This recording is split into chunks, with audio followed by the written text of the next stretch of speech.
Hello, welcome to Priya Razak YouTube channel. It's me പ്രിയ.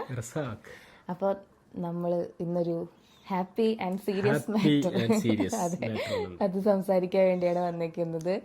കൂടുതൽ suspense ഇടേണ്ട ആവശ്യം ഉണ്ടാവുമെന്ന് തോന്നുന്നില്ല. അതെ, അല്ല നമ്മളെ എന്താ പറയാ, ഓൾറെഡി നമ്മൾ ഷോർട്ട് വീഡിയോ ഇട്ട് കഴിഞ്ഞു.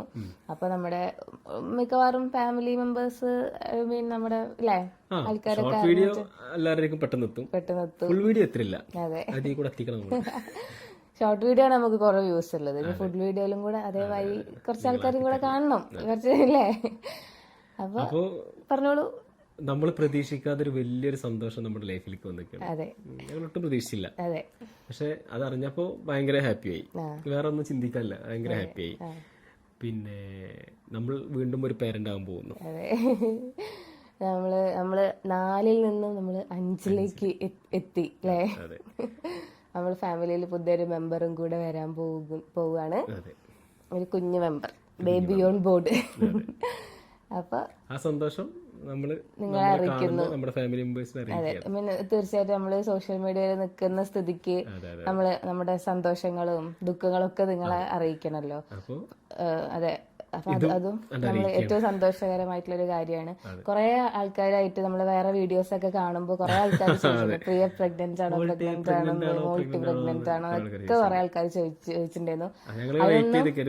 അതെ, അത് ഞങ്ങൾ കണ്ടിട്ട് ഞങ്ങൾ ഇങ്ങനെ കാണാത്ത പോലെ ഇങ്ങനെ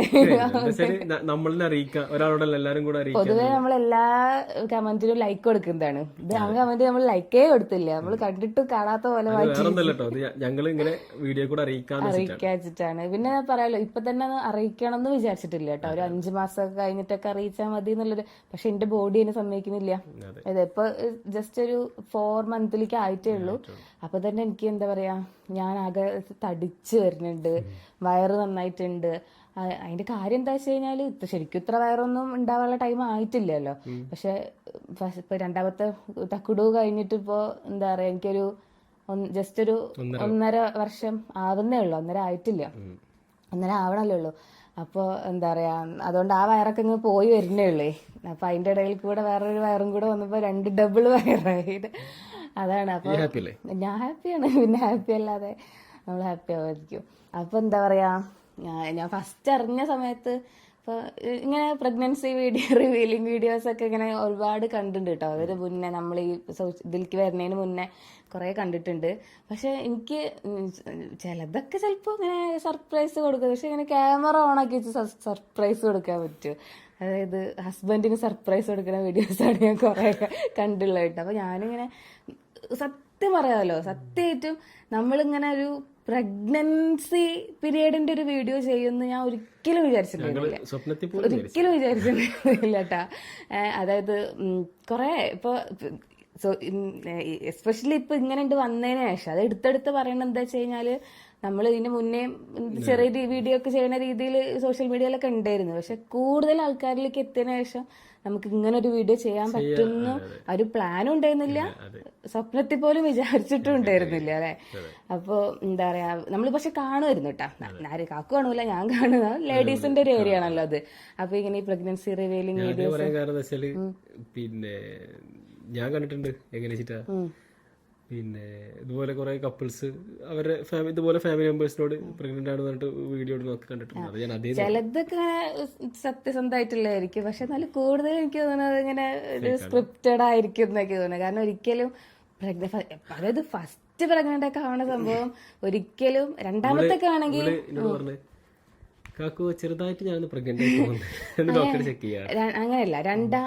രണ്ടാമത്തെ പ്രഗ്നൻസി ഒക്കെ ആണെന്നുണ്ടെങ്കിൽ നമുക്ക് വേണമെങ്കിൽ ഇതേമാതിരി സോഷ്യൽ മീഡിയയിൽ നിൽക്കുന്ന ആൾക്കാരൊക്കെ ആണെങ്കിൽ ഒരു സർപ്രൈസ് ഒക്കെ പ്ലാൻ ചെയ്തിട്ട് ഇതാക്കും. പക്ഷെ ഫസ്റ്റ് പ്രഗ്നൻസി ഒന്നും ഒരിക്കലും സർപ്രൈസ് പ്ലാൻ ചെയ്തിട്ട് കൊടുക്കാൻ പറ്റുന്ന എനിക്ക് തോന്നുന്നില്ല. കാര്യം എന്താ വെച്ചാൽ അതിങ്ങനെ സിനിമയിലും റീലിലൊക്കെ പറ്റുണ്ടാവും അല്ലേ. കാരണം അത്രയും എക്സൈറ്റഡ് ആവുകയെ. ആദ്യത്തെ ഒരു കുട്ടിയെന്ന് പറയുമ്പോൾ എന്തായാലും ഹസ്ബൻഡും വൈഫും കൂടെ അത് ആദ്യം നോക്കും തന്നെ ആണെങ്കിൽ ഹസ്ബൻഡ് ഇരിക്കും. അതെ, ഒരു സമയം ആവാൻ വേണ്ടിട്ട്, നമ്മളെ ചെക്ക് ചെയ്യാൻ ടൈം ആവാൻ വേണ്ടിട്ടൊക്കെ. പിന്നെ എന്താ ഇത് ഉറ്റിച്ചിട്ട് ആ 2 ലൈന് തെളിഞ്ഞ് കാണാൻ വേണ്ടിട്ടൊക്കെ ഇങ്ങനെ വെയിറ്റിംഗ് ആയിരിക്കും. അതെ, അപ്പൊ അത് ഭയങ്കര സംഭവം. അപ്പൊ അത് അതെ അതെ അതെ അപ്പൊ അതുകൊണ്ട് എന്താ പറയാ, അങ്ങനെ ഡ്രമാറ്റിക് ആയിട്ടൊരു ഡ്രാമ കളിക്കാൻ താല്പര്യമില്ല, അങ്ങനെ പറ്റൂല. അല്ല ഞങ്ങള് ഉദ്ദേശം എന്താ വെച്ചാല് പിന്നെ ഫസ്റ്റ് അറിയിക്കാന്ന് വിചാരിച്ച പ്ലാൻ എന്താ വെച്ചാല് കുറെ കമന്റുകൾ നിങ്ങൾ നോക്കിയാൽ തന്നെ മനസ്സിലാവും, കാണുന്നവർക്ക് അറിയാം കമന്റുകൾ. മോൾട്ടി പ്രഗ്നന്റ് ആണോ എന്നൊരു 5-6 കമന്റ് അടുപ്പിച്ച് ചോദിക്കാൻ കാരണം ഉണ്ട്. ഇതിന്റെ ഒരു കോലം പെട്ടെന്നായിരുന്നല്ലോ എന്റെ ചേഞ്ച്, അതായത് വിത്തിൻ വീക്സ് അങ്ങനെ പറയാം. അതെ. അപ്പൊ നമ്മളെന്താ വെച്ചാല് നമ്മൾ സോഷ്യൽ മീഡിയ നിൽക്കുന്ന ആളുകളാണ്, സ്ഥിരം നമ്മളെ കാണുന്ന കുറെ നമ്മുടെ സുഹൃത്തുക്കള് ഫാമിലി മെമ്പേഴ്സ് ഉണ്ട്, അതുകൊണ്ട് ഞങ്ങൾ അറിയിക്കാണ്. പിന്നെ പിന്നെ അപ്പോ അങ്ങനെ അറിയിക്കാന്നുള്ള പ്ലാൻ ആയിരുന്നു. എന്തായാലും അറിയിക്കണല്ലോ, ഞാൻ കുറച്ച് കഴിഞ്ഞാൽ പിന്നെ അറിയിച്ചില്ല. ഇവിടെ 2 കൂട്ടർ ആൾക്കാരുണ്ട്. ഇപ്പൊ ഇന്ന് തന്നെ ഇപ്പൊ ഞങ്ങൾ ഇത് റീല് പോസ്റ്റ് ചെയ്ത സമയത്ത് എന്തിനാ ഞങ്ങളോട് പറയണത്, നിങ്ങളോട് ആ വ്യക്തിനോടല്ല കേട്ടോ ഞങ്ങൾ പറഞ്ഞിട്ടുള്ളത്, ഞങ്ങളെ സ്നേഹിക്കുന്ന ആൾക്കാരോടാ പറഞ്ഞിട്ടുള്ളത്. അതെ, നമ്മളിഞ്ഞ് വീഡിയോ ചെയ്യുമ്പോ ജസ്റ്റ് വയറൊക്കെ വരുമ്പോ പിന്നെ സ്വാഭാവികമായിട്ട് ഞങ്ങളെ ആരോടും അറിഞ്ഞില്ലല്ലോ. അല്ല ഫസ്റ്റ് എനിക്ക് വന്നൊരു കമന്റ് അല്ല ഫസ്റ്റ് എനിക്ക് തടി വന്ന സമയത്ത് വന്നൊരു ബോഡി ഷേമിങ് ആയിട്ടാണ്, പ്രിയ നന്നായി തിന്നുന്നുണ്ടല്ലോ, തീറ്റ കുറയ്ക്കണം എന്ന് പറഞ്ഞിട്ട്. അങ്ങനെയാണ്. പക്ഷെ ഞാൻ തിന്ന് തടിച്ചതല്ലേ, പ്രഗ്നന്റ് ആയതിന്റെ ഒരു തടി ആണ് ഉണ്ടായിരുന്നത്. ഇപ്പോഴല്ല കേട്ടോ, ഫസ്റ്റ് ആ ഒരു ആദ്യ മാസം തൊട്ടിട്ട് തന്നെ ഉണ്ടായിരുന്നു. കാരണം കുഞ്ഞാവനെ തക്കുടൂനെ എന്താ പറയാ കുഞ്ഞുമോളില്ലേ, ഞങ്ങളുടെ കുഞ്ഞു വാവ, അവള് ഡെലിവറി കഴിഞ്ഞതിന് ശേഷം ഞാൻ നന്നായിട്ടൊന്നും ഇങ്ങനെ മെലിഞ്ഞ് വരുമായിരുന്നു കേട്ടോ. അപ്പൊ ഏകദേശം ഒരു 49 ഇങ്ങനെ ആയിരുന്നു. പിന്നെ അതിനുശേഷം പിന്നെ നമ്മളൊരു ട്രിപ്പ് പോയിട്ടുണ്ടായിരുന്നില്ലേ, അപ്പൊ അവിടുന്ന് മറ്റേ വാലേ മൂന്നാർക്ക്, അപ്പൊ അവിടുന്ന് ഞാൻ വെയിറ്റ് നോക്കിയ സമയത്ത് എത്ര 50 സംതിങ് അല്ലെ 56 അങ്ങനെ. അപ്പൊ പെട്ടെന്ന് എന്താ വെയിറ്റ് കൂടിയത് എന്നുള്ളൊരു ഇത് എനിക്കുണ്ടായിരുന്നു. പക്ഷെ അപ്പോഴൊന്നും പ്രഗ്നന്റ് ആണെന്ന് ഞാനും അറിഞ്ഞിട്ടുണ്ടായിരുന്നില്ല. അത് സ്വപ്നത്തിൽ പോലെ നമുക്ക് ചെക്ക് ചെയ്യണമെങ്കിൽ നമുക്കൊരു വിചാരം വേണ്ടേ, പ്രഗ്നന്റ് ആവും എന്നുള്ളൊരു വിചാരം വേണ്ടേ, അതുകൊണ്ട് ചെക്ക് പോയി ചെയ്തിട്ടുണ്ടായിരുന്നില്ല. എന്നെ അമ്മ പറഞ്ഞിട്ടില്ല, എന്റെ ഒരു കോലം കണ്ടിട്ട് എന്തോ ഒരു ക്ഷീണൊക്കെ വരും, അമ്മ പറഞ്ഞ ഹോസ്പിറ്റലിൽ പോയി നോക്കിയെന്ന് പറഞ്ഞിട്ടുണ്ടായിരുന്നത്. അങ്ങനെ പോയി. മറ്റേ 2 മാസം പീരീഡും ആയിട്ടുണ്ടായിരുന്നില്ല. അങ്ങനെ 3-ാം മാസത്തിലാണ് സത്യം പറഞ്ഞു കഴിഞ്ഞാല് ഇതില്ലേ നമ്മള് ആ ഹോസ്പിറ്റലിൽ പോണ രാവിലെ ജസ്റ്റ് ഒന്ന് ചെക്ക് ചെയ്ത് നോക്കി. അപ്പൊ ചെറിയൊരു ഫെയിന്റ് ലൈനാണ് ഉണ്ടായിരുന്നത്. ഒന്ന് കൺഫേം ചെയ്യാം, ഡോക്ടർക്കും ഡൗട്ട് ആയിരുന്നു കൺഫേം ആക്കണോന്നില്ല. അങ്ങനെ ബ്ലഡ് ടെസ്റ്റും കൂടെ ചെയ്തിട്ടാണ് കൺഫേം ആയത്. അപ്പൊ എന്തായിരുന്നു അറിഞ്ഞ സമയത്ത് നിങ്ങളുടെ ഇത് സന്തോഷമല്ല സന്തോഷം അറിഞ്ഞ സമയത്ത് എന്റെ മനസ്സിൽ കൂടെ എന്തൊക്കെയോ ചിന്തകൾ. ഫസ്റ്റ് ഞാനിപ്പോ എന്താ പറയാ, പറഞ്ഞ മാതിരി ഞങ്ങൾ ഒരുമിച്ച് ഇങ്ങനെ റെഡ് ലൈൻ തെളിയുന്നത് ഞങ്ങൾ ഒരുമിച്ചൊന്നും അല്ലേ നോക്കിയിട്ടുണ്ടെന്നത്, ഞാൻ ഒറ്റയ്ക്കാണ് നോക്കിയത്. ഫസ്റ്റ് ഞാനാണല്ലോ ഈ ഇത് റെഡ് ലൈൻ ആണ്. സത്യം പറഞ്ഞാൽ ഫസ്റ്റ് ഒരു ഷോക്കാണ് ഉണ്ടായിരുന്നത്. കാരണം പ്രഗ്നൻസി എന്ന് പറയുന്നത് പറ്റുമോന്ന് എല്ലാം കൊണ്ടും നമുക്കറിയാമല്ലോ. ഒരു പ്രഗ്നന്റ് ആയിട്ടുള്ള ഒരു ലേഡീനെ പറ്റി ഇപ്പോഴത്തെ ആൾക്കാർ മീൻസ് മുന്നത്തെ ആൾക്കാരോട് അത് കേൾക്കുമ്പോൾ നമ്മുടെ ഓഡിയൻസ് എങ്ങനത്തെ ആൾക്കാരാണ് ഇത് കേൾക്കണമെന്നുള്ളത് നമുക്ക് അറിയില്ല. ഇപ്പോഴത്തെ ഒരു ആൾക്കാർക്ക് പറഞ്ഞാൽ ചിലപ്പോൾ മനസ്സിലാവുമായിരിക്കും, പക്ഷെ കുറച്ച് മുന്നത്തെ ആൾക്കാർക്ക് പറഞ്ഞാൽ ചിലപ്പോൾ മനസ്സിലാവാൻ ചാൻസ് ഇല്ല, വിമർശനങ്ങളും വരാനും ചാൻസ് ഉണ്ട്. മീൻസ് ഒരു പ്രഗ്നൻസി എന്ന് പറഞ്ഞു കഴിഞ്ഞാൽ നമ്മൾ ഒരു 2 വർഷം കഴിഞ്ഞിട്ട്, അതായത് ആ കുട്ടിക്ക് ഒരു 2 വയസ്സ് ആവുക എന്ന് പറയുമ്പോ 3 വർഷത്തെ ഒരു ഗ്യാപ്പ് ഉണ്ടല്ലോ. പലതുകൊണ്ടും മെന്റലി ആണെങ്കിലും ഫിസിക്കലി ആണെങ്കിലും ഒക്കെ ആ ഒരു ബോഡി റിക്കവർ ആയിട്ട് വരണമെങ്കിൽ ഒരു 2-3 വർഷം എടുക്കും എന്നാണ് പറയുന്നത്. അപ്പോൾ എന്താ പറയാ, നമുക്ക് ഒരു കുഞ്ഞ് വരിക എന്നൊക്കെ ഉള്ളത് സന്തോഷമുള്ള, എല്ലാവർക്കും സന്തോഷമുള്ള ഒരു കാര്യം തന്നെ ആയിരിക്കും. പക്ഷെ എന്നാലും ഒരു മദറിനെ സംബന്ധിച്ചിടത്തോളം സന്തോഷത്തിന്റെ കൂടെ തന്നെ അവരെ ബോഡി കുറെ സാക്രിഫൈസ് ആവുന്ന ഒരു ഇതും കൂടെയാണല്ലോ ഉള്ളത്. അങ്ങനെയല്ല, എത്ര നോക്കുന്നുണ്ട് എന്ന് പറഞ്ഞാലും എത്ര ഉണ്ട് എന്നൊക്കെ പറഞ്ഞു കഴിഞ്ഞാലും ഇപ്പോൾ എന്താ പറയാ, അതായത് അമ്മ ആയിട്ടുള്ള ആൾക്കാർക്കാണ് ആ ഒരു ഫീല് മനസ്സിലാക്കുക. പ്രത്യേകിച്ച് ഇപ്പോഴത്തെ ആൾക്കാർക്ക് കൂടുതൽ മനസ്സിലാക്കാൻ പറ്റുന്നുണ്ടാവും. കാരണം ഒരു മെന്റലി അവർക്ക് അറിയാൻ പറ്റും ഇതൊക്കെയാണ് അതിന്റെ ഓരോ സംഭവങ്ങൾ എന്നുള്ളത് അവർക്ക് ഓൾറെഡി അറിയുന്നതാണ്. അപ്പൊ അത് സ്വന്തമായിട്ട് ഫീൽ ചെയ്യുമ്പോൾ അവർക്ക് പെട്ടെന്ന് അത് മനസ്സിലാക്കാൻ പറ്റും. പക്ഷെ മുന്നത്തെ ആൾക്കാർക്ക് ഇതൊക്കെ എന്താണ് സംഭവം, എനിക്ക് ആകെ പറ്റണില്ല എന്ന് അറിയാൻ പറ്റും, പക്ഷെ എന്തുകൊണ്ടാണ് ഇത് ഇങ്ങനെയാണെന്നുള്ളത് അവർക്ക് മനസ്സിലാവില്ല. കാരണം ഇന്നത്തെ പോലത്തെ ഒരു എന്താ പറയാ കാര്യം, സോഷ്യൽ മീഡിയ, മറ്റേ ഡിപ്രഷൻ, അല്ലെ, പോസ്റ്റ് പാർട്ടം ഡിപ്രഷൻ, അങ്ങനത്തെ കാര്യങ്ങൾ പറ്റുമെന്ന് അവർക്ക് അന്നത്തെ സമയത്ത് അറിയില്ലല്ലോ. അറിയുന്ന ആൾക്കാരും ഉണ്ടാവും. അപ്പോൾ ഞാനതേപോലെ അറിഞ്ഞ സമയത്ത് ഞാൻ ഒന്ന് ഞെട്ടി. കാരണം തക്കുടുമായിട്ട് അന്നിപ്പോ ഒരു 4 മാസം, 1 വയസ്സ് 4 മാസം ആയിട്ടുള്ള തക്കുടുവിന്. അപ്പോൾ പിന്നെ സിസേറിയനായിരുന്നു. അതും ഏറ്റവും എടുത്ത് പറയേണ്ട ഒരു കാര്യമാണ്. ഈച്ചെന്താ പോവാത്തെ, ഈച്ച നമ്മളെ വർത്താനം കേൾക്കാൻ വന്നിക്കുക തോന്നുന്നു. അപ്പോൾ ഞാൻ വേഗം വന്ന് നോക്കിയിരുന്നു. സിസേറിയൻ ആയി കഴിഞ്ഞാൽ എത്ര സമയം, ഞാൻ നെറ്റ് ഓണാക്കിയിട്ട് നെറ്റിൽ നോക്കിയതാണ്. സിസേറിയൻ കഴിഞ്ഞാൽ എത്ര കഴിഞ്ഞിട്ടാണ് അടുത്ത പ്രഗ്നൻസി പറ്റുക എന്നുള്ളത്. കാരണം യൂട്രസ് ഒക്കെ സ്റ്റിച്ച്ഡ് ആകുമല്ലോ. അപ്പോൾ അത് നോക്കിയ സമയത്ത് 18 മാസം എന്നാണ് അതിനകത്ത് കാണിച്ചിട്ടുള്ളത്. അപ്പോൾ ഞാൻ 18 മാസം ആയിട്ടില്ല, അറ്റ്ലീസ്റ്റ് 18 മാസം വേണം എന്നാണ്. അപ്പോൾ 2 വർഷമൊക്കെ വേണം, പക്ഷെ 18 മാസം വേണം ഒരു റെസ്റ്റ് യൂട്രസിന് എന്നാണ്. ഞങ്ങള് ഡോക്ടറോട് ഡീറ്റെയിലായി ചോദിച്ചിട്ടോ അതൊക്കെ തന്നെ ഒരു കുഴപ്പമില്ല. ഡോക്ടർ പറഞ്ഞു 8 മാസത്തില് എടുത്തിട്ട്, അപ്പൊ അതുകൊണ്ട് ഒന്നും കുഴപ്പമില്ല. ഓക്കെ ആണെങ്കിൽ നമുക്കിത് ചെയ്യാം, നോ പ്രോബ്ലം. നന്നായിട്ടിരിക്കുന്നു. നമ്മളിപ്പോ മറ്റേ ഗൂഗിളിനോട് എന്തെങ്കിലും ചോദിച്ചു കഴിഞ്ഞാൽ തലവേദനയ്ക്ക് നമ്മൾ ഗൂഗിളിൽ തലവേദനിക്കുന്നു ഗൂഗിളെന്ന് പറഞ്ഞു കഴിഞ്ഞാല് നിങ്ങളുടെ നമ്മള് ഡോക്ടറെ കൺസൾട്ട് ചെയ്തിട്ട് അവര് പറഞ്ഞത് കറക്റ്റ് ആയിട്ട് കേൾക്കുക. അപ്പൊ ഇവിടെ ഓക്കെയാണ്, ഹെൽത്ത് ഓക്കെയാണ്, പിന്നെ ബേബി ഒക്കെ ഓക്കെയാണെന്ന് പറഞ്ഞുകൊണ്ട് മാത്രം ഞങ്ങൾ മുന്നോട്ട് പോയി. ഇതില് കോംപ്ലിക്കേഷൻസ് വരുന്നത് നമ്മള് സ്റ്റിച്ചില് പ്രഗ്നൻസി വരെ അങ്ങനത്തെ ഓരോ സംഭവങ്ങളൊക്കെയാണല്ലോ. അപ്പൊ അതൊക്കെയാണ് അങ്ങനത്തെ. അപ്പൊ അങ്ങനത്തെ ഇതൊന്നുമില്ല, നമുക്ക് നോർമൽ ഇതാണ്. അപ്പൊ പിന്നെ നമ്മള് എന്താ പറയാ, ഷോക്ക് ആവാൻ വേണ്ടി ടെൻഷൻ ആവേണ്ടി കാര്യമില്ല. ഡോക്ടറെ കണ്ടതിന് ശേഷമാണ് പിന്നെ ഞങ്ങൾ രണ്ടാളും ഒന്ന് കൂളായത്. നമ്മൾ ഇഷ്ടപ്പെടുന്ന നിങ്ങൾ പ്രാർത്ഥിക്കുക. അതെ അതെ, അല്ല ഡോക്ടറെ കണ്ടതിന് ശേഷമാണ് നമ്മൾ രണ്ടുപേരും ഒന്ന് കൂളായത് എന്ന് പറയാം. അന്ന് തന്നെ ഫുൾ ഞങ്ങൾ ചെക്കപ്പ് എല്ലാം ചെയ്തു. അതെ, എല്ലാം ചെയ്തു, എന്നാ ഓക്കെ ആയിരുന്നു. അതെ, പിന്നെ എന്താ പറയാ, 3-ാമത്തെ മാസത്തെ സ്കാനിങ് കൂടെ കഴിഞ്ഞിട്ട് നമ്മളിത് പുറത്ത് പൊതുവേ പറയാറുള്ളല്ലോ, എല്ലാവരും അങ്ങനെ തന്നെയാണല്ലോ. അപ്പൊ എന്നിട്ട് ഞങ്ങൾ പുറത്ത് പറയാൻ വേണ്ടിയിട്ട് ഞങ്ങൾ നിന്നുണ്ടായിരുന്നില്ല. പക്ഷെ എന്റെ ബോഡി അനുവദിക്കണില്ല, തടിച്ച് ഇങ്ങനെ വരികയായിരുന്നു, വയറും വരുന്നുണ്ടായിരുന്നു. പിന്നെ അനക്ക് സുഖമാണ്, എന്താ പ്രഗ്നന്റ് ആയപ്പോൾ കുറച്ചും കൂടെ കൂടുതൽ കരുതൽ ഞങ്ങൾ കൊടുക്കും. പണിയെടുക്കണ്ടല്ലോ, അല്ലെങ്കിൽ നമുക്ക് റെസ്റ്റ് അല്ലേ. ഇപ്പൊ പ്രഗ്നന്റ് ആയി പറഞ്ഞിടത്തേക്ക് പോവുക, പറഞ്ഞ ഫുഡ് കഴിക്കുക, അല്ലെങ്കിൽ അങ്ങനെ തന്നെയാണ്. എന്നാലും കുറച്ച് കൂടുതൽ പൊന്നാരം കിട്ടുന്നില്ലേ. അതുണ്ട്. പിന്നെ പറഞ്ഞ മാതിരി നമ്മള് എന്താ പറയാ, വി ആർ ഗെറ്റിംഗ് ഏജ്ഡ് അല്ലെ. നമ്മള് 30+ വലിയൊരു സംഭവമാണ്. എന്താ വെച്ചാല് ഒരു പ്രായം ഉണ്ട് എന്നുള്ളതാണ്, ഒരു ആരോഗ്യമുള്ള സമയമുണ്ടല്ലോ. അപ്പോ അതില് നമുക്ക് ഒരു 2-3 നമ്മുടെ ഇഷ്ടത്തിന് ഒരു ബേബീസ് ആവുക എന്നുള്ളത്, അതിനുശേഷം പിന്നെ റിസ്ക് എടുക്കണ്ടെന്നുള്ളതാണ് ഞങ്ങൾ. അങ്ങനെയല്ല, റിസ്ക് എടുക്കുക എന്നല്ല, അത് റിസ്ക് ആണ് എന്നുള്ളതാണ് ഒരു ഒന്നാമത്തെ ഫാക്ടർ. അത് അമ്മയ്ക്കും അതേപോലെ തന്നെ ജനിക്കാനുള്ള കുട്ടിയുടെ ജീവൻ വന്നിട്ട് പിന്നെ അത് ഭാവിയിൽ അതിന് പ്രോബ്ലം ഉണ്ടാവുക അല്ലെ, ഒരുപാട് കുഞ്ഞിന് തന്നെ ഒരുപാട് ഹെൽത്ത് അങ്ങനെയൊക്കെ ഏജ് ആയി കഴിഞ്ഞാൽ ഉണ്ടാവും എന്നാണ് ഞാൻ പറഞ്ഞത്. അപ്പോ എന്താ പറയാ, ഒരു നല്ല ഏജിൽ ഇതൊക്കെ കുട്ടികളൊക്കെ ആവുക എന്നുള്ളത് പിന്നെ ഓരോരുത്തരെ നമ്മൾ പറയുന്നതല്ല കേട്ടോ, ഓരോരുത്തരുടെ ഇഷ്ടമാണ്. കുട്ടികൾ വേണോ വേണ്ടോ, എത്ര കുട്ടികൾ വേണം എന്നൊക്കെ ഉള്ളത്.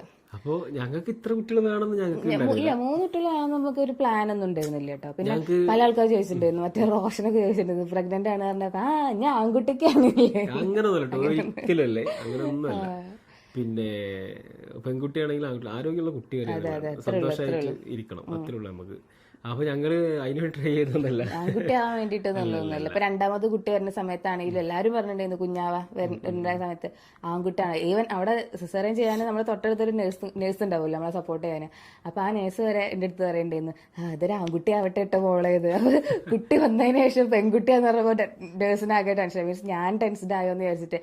അതിനെന്താ അപ്പൊ പെൺകുട്ടികളല്ലേ സ്ട്രോങ് നേഴ്സ് ആകെ പറയാം. ഞങ്ങൾക്ക് ഇത്രേ ഉള്ളൂ, ആരോഗ്യമുള്ള അല്ല കുഞ്ഞാറ്റ കഴിഞ്ഞിട്ട് കുഞ്ഞാവുണ്ടാവുന്ന സമയത്ത് പൊതുവെ എല്ലാവരും ആൺകുട്ടിയാവണമെന്ന് ഇങ്ങനെ പറഞ്ഞിട്ടുണ്ടായിരുന്നു. പക്ഷെ പേഴ്സണലി ഞങ്ങൾക്ക് രണ്ടാൾക്കും പെൺകുട്ടിയാവാനൊന്നും ഇഷ്ടട്ടാ. കാരണം എനിക്ക് എന്തായാലും ഒറ്റ കുട്ടി എന്നുള്ള ആ ഒരു ഇത് എനിക്ക് പറ്റൂലായിരുന്നു. ഞാൻ അങ്ങനെ വിചാരിച്ചു എന്തായാലും 2 കുട്ടികൾ വേണമെന്നായിരുന്നു. ഇവര് നമ്മള് കുട്ടികളൊക്കെ ഒരുവിധം വലുതായി കഴിഞ്ഞാലേ നമുക്ക് എന്താ പറയാ, അവർക്കൊരു പോവാനും വരാനും അല്ലെങ്കിൽ അവർക്കൊരു കാര്യങ്ങൾ ഷെയർ ചെയ്യാനൊക്കെ അതെ, പിന്നെ അനിയത്തിമാരും കൂടപ്പിറപ്പുകൾ വേണം നമുക്ക്.